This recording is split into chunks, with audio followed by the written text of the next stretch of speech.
Hansohl, you're a reinforcement learning engineer at Anthropic.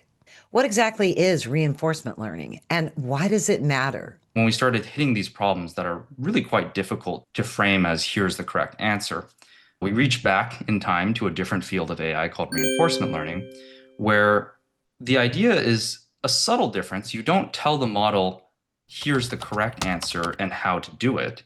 You just tell the model, I think your answer is good, or I think your answer is not so good. And instead of providing the exact comparison, you just provide a general signal of, nah, that's, you know, I judge that to be a 5, or I judge that to be a 10 out of 10.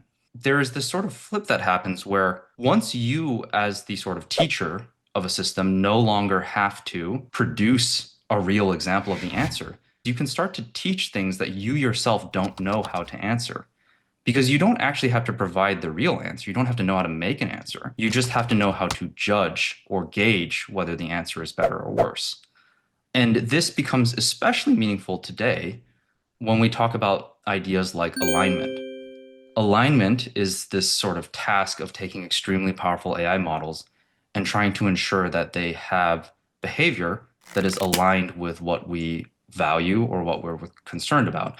Again, that's an example of a very vague problem where you say, oh, please output your responses to this, and we will give you feedback signals, not necessarily the right answer because no one knows that, but feedback signals as to whether you are doing something that is helpful, something that is harmful, something that is honest, something that is manipulative.